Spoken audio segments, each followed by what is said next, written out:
Welcome in, quick hitters. Well, we're just going to go ahead and move this into Season 2, Episode 1. And who better to start it with than the Eagles coach, Nick Sirianni. He's going to have an interview with Kay Adams. Kay Adams, I hope you don't mind me using this video for review. Just message me and I will take it down immediately. Just send me a message. I'll be gladly to take it down. But I'm a fan of Nick Sirianni, and I'm a fan of yours as well. The beautiful, gorgeous Kay Adams, I might add. Well, yeah, this is going to be about Sirianni. He's all about business. It'll be some Jalen Hurts talk, some singing, watching the Super Bowl, and more. So this is a good interview. You can check this out. Actually, she interviewed Aaron Rodgers as well on another episode of hers. I was thinking about doing a review on that. Well, I've been talking about Aaron Rodgers for about 2 weeks now, so I don't think I'll do a video on that. But if you want to watch it, just go to Kay Adams' channel, and you can catch it on there. She does a wonderful job. She's an outstanding interviewer, I might add. She used to work for NFL Network on the Good Morning NFL. She started her own YouTube channel. Now she's interviewing top people in the league. So she's doing a wonderful job. But I will leave a link in the description box below to her YouTube channel, so y'all want to go ahead and check that out. But yeah, outstanding interview by Kay Adams, Nick Sirianni, Eagles coach. If you don't know him too personally, or you don't hear him talk that much, he's a great coach. You get to know a little bit about him in this interview. She do a wonderful job asking him questions, kind of pressure him a little bit. Something you wouldn't hear at the podium after a regular game. So they'll get a little personal. And like I said, the Aaron Rodgers interview is top notch. So check that out. Just go to her channel and look up the episode, Aaron Rodgers interview by Kay Adams, and it should pull up. Check her out. Go to her channel. Subscribe. Yeah, Kay. But like I said, if you don't want me to use this video for a review, I'll gladly take it down. Just send me a message and say, hey, why are you using my video? I don't want you using it. And I'll say, okay, I'm sorry. I'll take it down. Okay? So we're going to get into this. Yeah, Nick Sirianni, Eagles head coach. I don't want to be liable for any sort of mishap here. It was off to the side there. It's good to see you. Nice to see you as well. You brought your family out. Always. Yeah. Not a lot of open training camp action. Talk to me. It feels very business around here. Yeah, always is. I mean, but we want to always at the end of camp to be able to spend some time with our families. But yeah, we know what our job is to get better every day and come into camp and work. And so it is. It's a business-like feel when we're working, but then when it's time to spend time with our families, we definitely do that. There's lots to get to, Coach. Lots of controversial topics, divisiveness. Nothing more polarizing, though, than the choice to put Creed on the playlist for training camp. I mean, how did they play guys, that today? I don't know. But I just heard Lane Johnson thought you were a DJ. What's that story? So, Creed, nothing is it's like blue cheese and celery. Oh yeah, if I forgot, this is Season 2, Episode 1 on the Quick Hit Spotlight. Just wanted to get that out there. You either love it or you don't. You do, yeah. I think one Creed song was on my playlist when I was playing back in 2003, and so that brings me back some memories. And I don't pick many songs out there, but when I do, I'm going to pick one that I like because there's a lot of songs I don't know out there, and so. There's a Creed song every once in a while, and Lane Johnson likes that. So and he must have been singing it or something that day, and then it made me think of it, and we just put it on. We put it on there. Well, they're on tour on a cruise ship, but you're not thinking about that. You're thinking about a Super Bowl, I'm sure, or just a season, or just getting things right and getting better from last year. What's one thing about this camp that is different than the ones prior? I think that one thing that's special about this team is that. We come to work every single day because of the leaders that we have. And so to say that anything's different, I mean, we're working just like we were going into the Super Bowl game, just like we were going into the first game last year, and it just feels business as usual. And that's what you have when you have four guys that have played at the same team for 10-plus years. Right. They know how to lead. They know how to get everybody working. They know how important practice is, that practice has to feel like a game. And so it's business as usual to be. I know that's boring, doesn't make for good news, but it is. There's not anything different. I mean, two new offensive coordinators. That sounds fun. Sure. There's always excitement. I mean, you always are going to have excitement going into every camp. And the coordinators, Brian, has been in every meeting that we've had, that Shane and I ever had. Brian's been quarterback coach is going to be in all those. And now Brian just steps into that role. Alex Tanny steps into Brian's role, and we just continue on as there. But defense, there's a lot getting on the same page. I hired Sean to do the job, not to do the job like Coach Gannon did, and Coach Gannon did a great job, but to do the job the way he sees to do the job, right? But as a head coach, you have requirements of what you want to see out of certain things, and so it's just getting on the same page, and so that's been good. That's been really good. Really like Sean and his energy and his attention to detail, and he's doing a great job. Energy is what you're all about. You're like the most intense coach. You're very chill right now, which I'm quite enjoying. Because usually, and by the way, I like this pencil visor thing you've got going on. That's a good new look. I like it. You've been with Phillip Rivers. He's a intense guy as well. But then you're with some chill guys like the Frank Reichs and the Romeo Crennels and the Anthony Lynn's. Like, who had to tell you to chill out the most of those guys? Usually it's my dad. It's really? Like, hey, relax over there. It's like a text? Yeah. He was a coach, and he still coaches me today. And so, but no, I think the most important thing is everything that I always learned from my dad is like, hey, go to different places, when you're going to different places, figure out what works, what doesn't work. Always make sure you're writing things down, and then once it's your opportunity, you have a chance, and always be yourself. And so this is me, and so Frank's definitely had to tell me to calm down multiple times, and Frank's like a big brother to me, and so he was always able to be like, sometimes it was in a nice way, and sometimes he had to get after me pretty good. And so I would say, besides my dad, Frank is the guy, and Phillip has so much energy. Like, I think I just fed off him, and I wouldn't say he fed off me, but I definitely fed off him. How is your approach with Jalen different? You treat everybody is different the way you go about it. One thing I will say that's similar is myself growing up with a high school football coach as a dad, and then he was also a track coach. Jalen also has that. Phillip also had that, right? All of our dads were football coaches while we were growing up, and that's a unique thing. That's cool. That not everybody. We all felt like a sense of.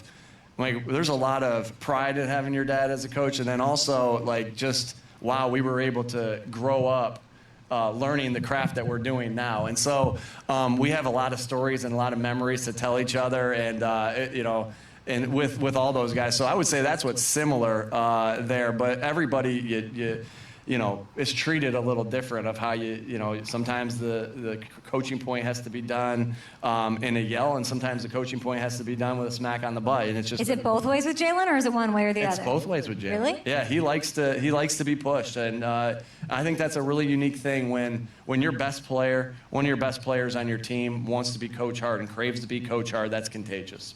The lock screen is a big story. What does it say about Jalen that his lock screen is the loss? That people got to be careful what they videotape in teammates. Is that your message? That was one of that was but I mean, you go viral. Wait, hold on. You go viral every 20 seconds. Do you know? First of all, we'll get back to the lock screen. Do you know that what you say is something about a flower or a pot, or the Chris Stapleton, who I hope isn't on the playlist because you were bawling to me for the Super Bowl, letting a little emotional release there. Do you know it's going to go off? Or are you like, why is this going viral? You know what? I'm not a social media guy, and I don't have it. And I guess I do watch, morning shows and things like that. So I guess I see it on those. But no, I never know. I'm just being myself. Like when you stop at a wedding and hang out, you don't understand that that's going to go completely viral. Or I don't know, by the way, I think you're a brilliant coach, decision maker, Jaeger? Coach Jaeger? Yeah, actually. This is a terrible choice. Hey, Brett, what was that? That was actually Fireball, not Jaeger, right? That we had they're was showing it Jaeger or Fireball? Fireball. Oh, okay, that's okay. Yeah. As long as it was really cold. I haven't done Jaeger since college. Okay, I was going to say, because everyone's saying, see, I'm glad. This is what my show will do. Clarify the really important things that matter. The Jaeger. Back to the lock screen. I can take it down if forced. What does it say about him? I think I think it's healthy when you let things drive you, right? Your past failures, and he played a great game, but at the end of the day, right, as a team, that was a failure for us. We didn't accomplish what we wanted to accomplish that game.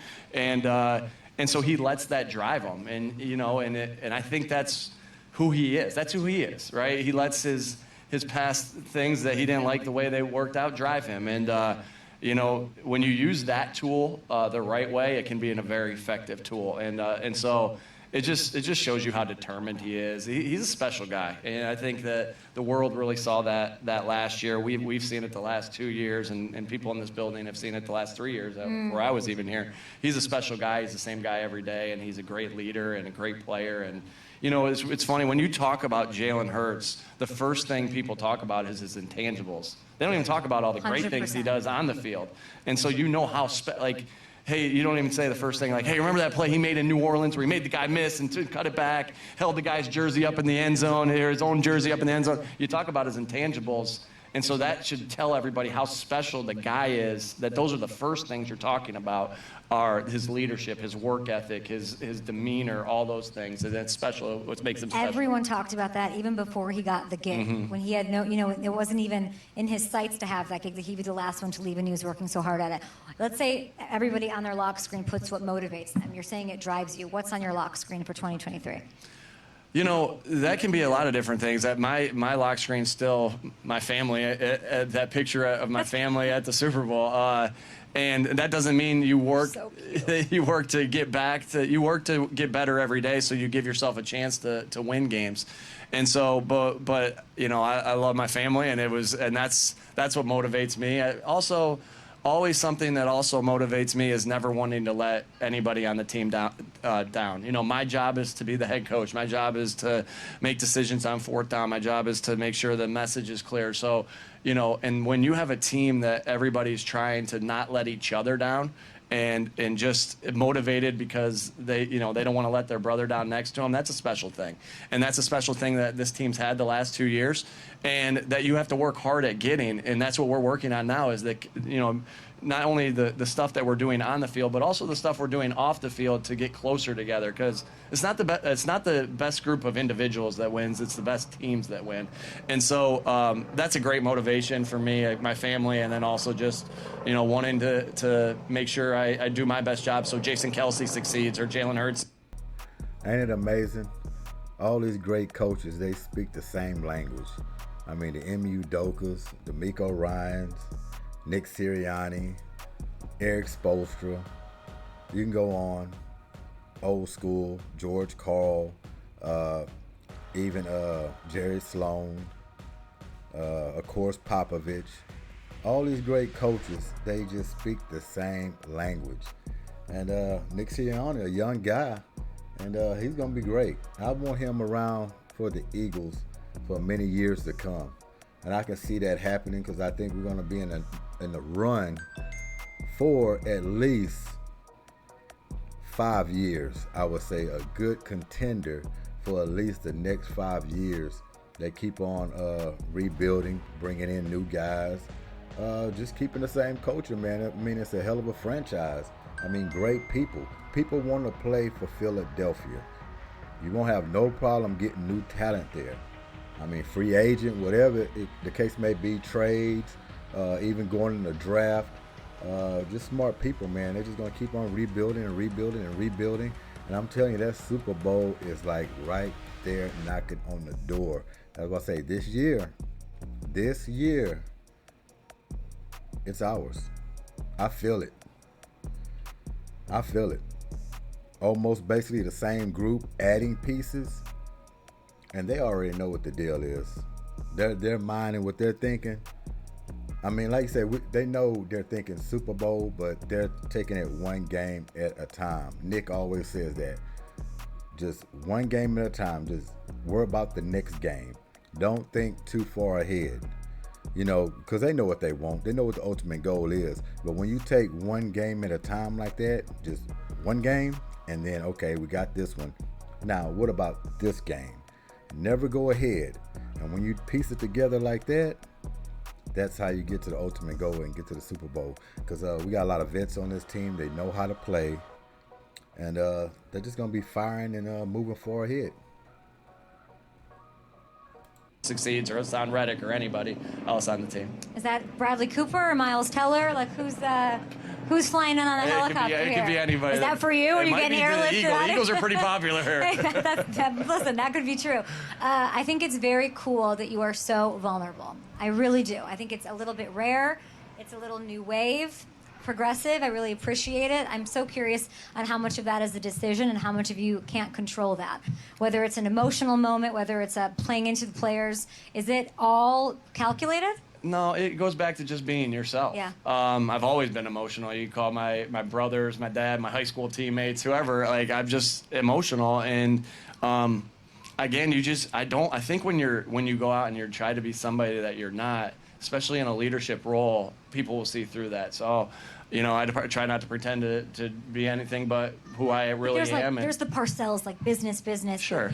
And I grew up in that way. My first coach that I worked for was Todd Haley in the NFL, who was the Parcells guy. Oh, man. He showed his emotion. I forgot you had Haley. Oh, gosh. That was a lot. That must have been a lot. I liked it. Man, I wish social media was around back then. But then I think about, even just the candor of you saying that you watched the Super Bowl. Sure. When's the last time you watched it?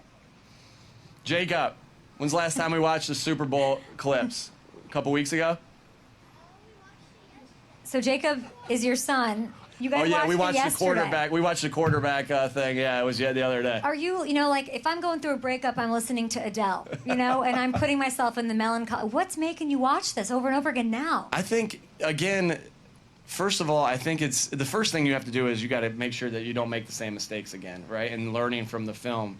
But then the second thing is, you keep watching it. They're on all our cut-ups, right? They're on our cut-ups. It was on the quarter. We were watching the show, The Quarterback. I'm watching it with my son because he's inspiring to be a quarterback this year on his Pee Wee team. But he's got to beat out his one friend. Hold on, you can take. Why don't you throw some balls behind us, Jacob? Why don't you come over here? He's a lefty. I'm not sure he's a little southpaw. He's a lefty. Good, it's extinct in the NFL. Bring him back, baby. We need a lefty. He might not beat out his buddy Seamus, so he might have to play receiver. But he's working at watching it. What are you doing? You're going to let him get beat out by some other guy whose dad's he's a pretty good player. His dad's Jimmy in accounting? What are we talking about? So, but we watched it because we watched the quarterback because I like watching those things with my kids because there's just the same way I like watching those things with our team. There's so many good coaching points from them. We're watching The Last Dance and we're watching just my oldest, not my two younger. The Last Dance and the quarterback show together. You have your hands full. Yes, I definitely do. I feel like everybody says, don't think about the Super Bowl, don't go back to it. You have this thing facing you that's this crazy 1974 thing. Yeah. I know you're doing a bit of a science project with this, and with the NFC not getting back, and it's all because the offensive coordinators get poached. You're getting penalized for what you did. Sure. Steichen's gone. Shanahan left. The Falcons couldn't get back. Yada, yada, yada forever. Fran Tarkenton. We're going to let Fran Tarkenton, with all respect, be the last person to do this. What did you find out in your science experiment? What are you doing about it? Well, first of all, obviously really excited for Shane. He's a great football coach, really good friend of mine. I was actually just telling my wife the other day, man, I miss Shane. And not anything because just the friendship and the connecting that went on there. What do you miss most? Just Shane being himself and coming in and talking about maybe not even anything with football, but I spend more time with him these last 2 years, and then when I was with San Diego, and then I have with my wife. So, first of all, happy for him. But secondly, I don't think it's never the goal is not. Sure, the goal is always to win football games, but the goal is to get better every single day.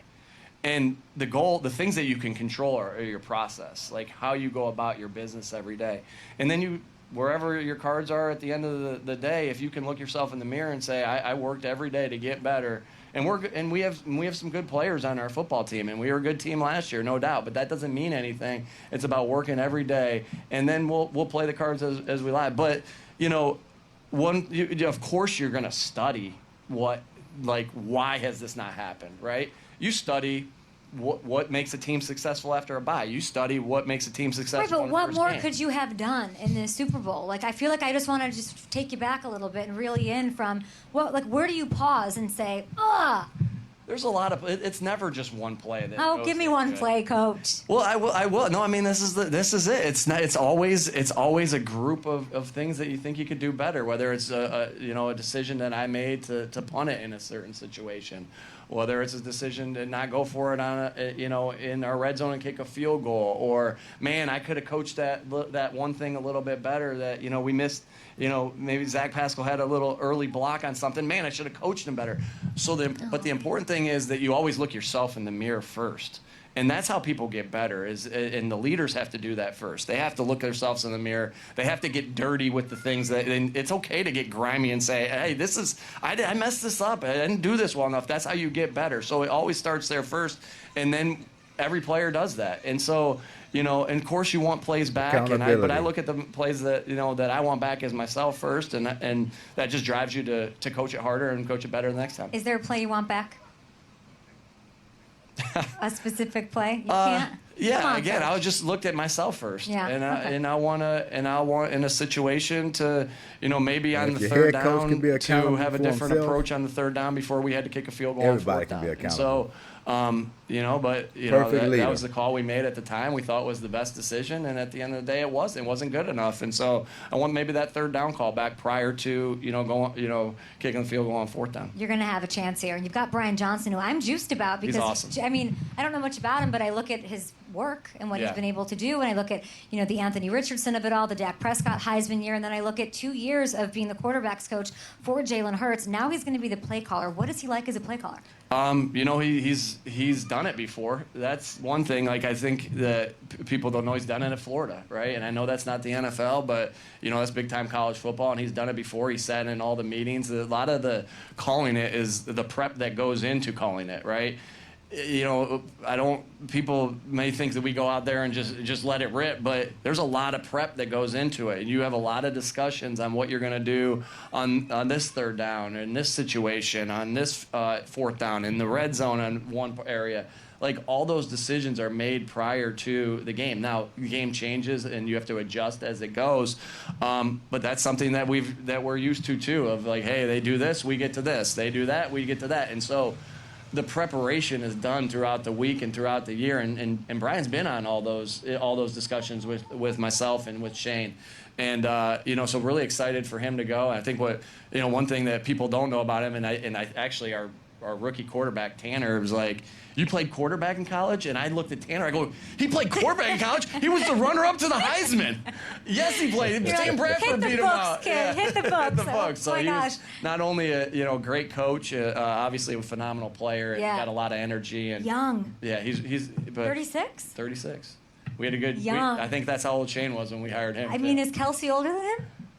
I think it's close. I think he's older. We'll have to look that up. Yeah. Grizzled old veteran man. Last one for you, and I appreciate the time. I really do. I know you have to run around, and you've got your family here today. I want you to enjoy some of that.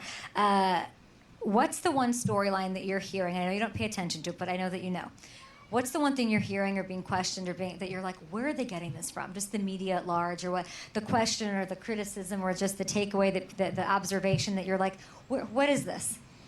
I don't know if you know what, I think that the thing I hear personally more than anything is like how good the Eagles are. That's right, baby. And I'm more. Here's Marissa, my Eagles fan producer. I'm more in the sense of like we haven't done it. This 2023 team hasn't done anything. We got to work every day, and that's how our guys go about their business. And so, it's a little different. When we first got here in 2021, our staff and with some of the players, it was like, it's a rebuilding year, and there's no rebuilding years in Philadelphia or in the NFL. And so, but it's definitely an opposite feel. There's definitely hype, which is cool, for the city and for the fans. But it's really important that we don't buy into that hype, and that and that was the feel a little bit last year when we started. I think people were saying, well, this is like the dream team, like.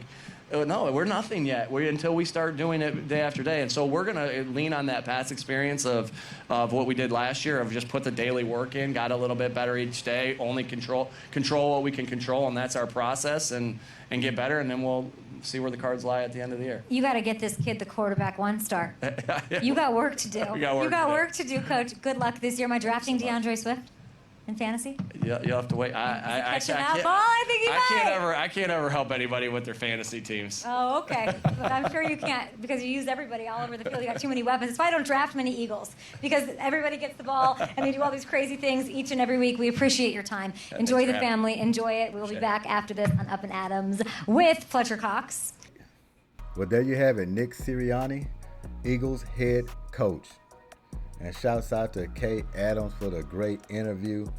Like I said, I told you, man, you find some good insights on Nick Sirianni, getting into it a little personal with him and seeing how this season's going to go. But as you see, he's a head coach that holds himself accountable, and that just filters all the way down to the players. So looking for big things this year, just like last year. Just like Nick said, I mean, you got to put the work in. All because you got this great team formed doesn't mean, automatic Super Bowl. But we already know what's on their mind and what they want to do. Losing to the Kansas City Chiefs in that Super Bowl is heavy on their minds, and they don't want to go there and repeat the same thing over again. So expect them to go all the way to the wall this year. Like I said, I already predicted them going 14-3. So just like a duplicate of the season before. So this Goodymo Sports Quick Hits, like I say, check out K's YouTube channel. I'm going to leave a link in the description box below, so check that out. Don't forget to check us out on Twitter at Goodymo17 and wherever you podcast. Don't forget to check out the merch on GoodymoGoods.com and hit the like button and subscribe if you like this video. We out of here. Peace.